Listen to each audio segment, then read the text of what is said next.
"Where you going? Where you going? Where you going?" Those are the words that I screamed out at the captain as I realized that he had vertigo and we were going down. In 1984, I was a co-pilot on board a Sikorsky S-76, which is a twin-engine executive helicopter. Ours was configured to carry up to 8 passengers plus the 2 pilots. We were flying at night in the clouds, what pilots call IFR, instrument flight rules. There was a low layer of clouds that we were above, and we needed to descend below to be able to make a visual approach to our lighted helipad. We had the 5 wealthiest men in South Carolina at that time in the back of our helicopter. I was 23 years old at the time. We asked permission from air traffic control to descend below 2,000 feet, which was our minimum en route altitude.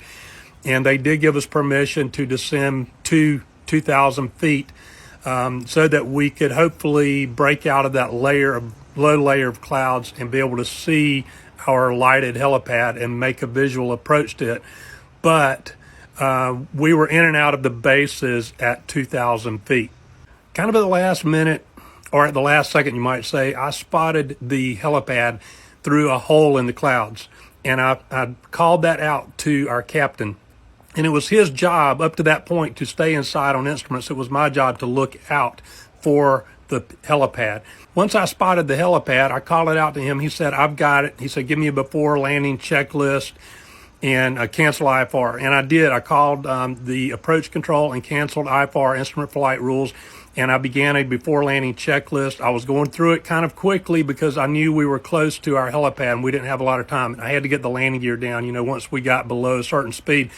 And so I'm doing all of this kind of quickly. I'm looking inside. And as I'm looking inside, I got this really weird seat of the pants kind of feeling that something's not right. And as I began to glance up at I'm almost done with my checklist. I glanced up at the instrument panel, and I could see that our airspeed was really slow. We were in a very high rate of descent, and we were in a nose high attitude. And I'm seeing all this very quickly. It's happening very quickly as I'm glancing up at the instrument panel. And as I look over the instrument panel, I do confirm that all of that is correct visually.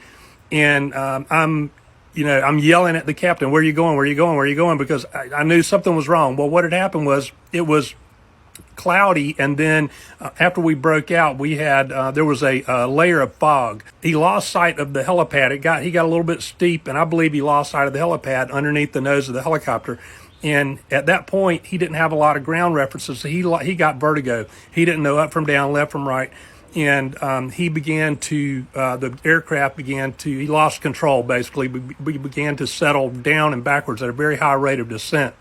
When I yelled at him, "Where are you going? Where are you going? Where are you going?" he did not respond, and he was kind of frozen on the controls. And I began to reach for the controls. I didn't want to have to, but this is happening quickly, and I'm like, I'm going to have to take the controls away from him. I'm reaching for the controls, and before I can even put my hands on the controls, I could see the trees coming up. It was happening fast, and then we hit the trees, and I'm telling you, it was a rough ride from there on down. It seemed like we were in those trees forever, getting beat around. We came to a rest. We cut down a lot of big pine trees with our rotor blades. I got out, I grabbed a flashlight, and I could not get the captain to get out of the helicopter. I shut down the engines myself. I cut the fuel levers off myself to cut the fuel off to the engines to help prevent a fire. And then I used the flashlight to lead these 5 businessmen, these 5 executives, out of the woods. They didn't know where we were. I knew exactly where we were. And I led them out of the woods to an open field where some help was coming. There was an ambulance driving across the field to come get us because somebody had heard the crash. Everyone survived. There's a lot more to that story, things that happened after that. So what do I want you, if you're the parent of a son or daughter battling drug and or alcohol addiction, and you're listening to this story, what do I want you to take away from this story? Well, first of all, where are you going, right? The pilot didn't know where he was going at that particular time. He was lost. He was basically lost. He had spatial disorientation, vertigo. And if you're the parent of a son or daughter battling drug or alcohol addiction, you may feel similar to that. You don't know where you're going. You don't know what you're doing next. You're just grasping at straws, trying to figure out this situation, and you really can't get a handle on it. And I want to tell you, you need to know where you're going. So where are you going? You need a plan. And you need a family recovery plan to recover from your unusual attitude, to arrest your steep rate of descent. You need a plan. You need a co-pilot. Maybe you need a captain to help you figure out where you're going and how you're going to get there, and to help you snap out of it. Like, where you going, man? When I was just a little boy, my dad used to say to me when I would misbehave, he would say, you better straighten up and fly right. And that was his way of warning me.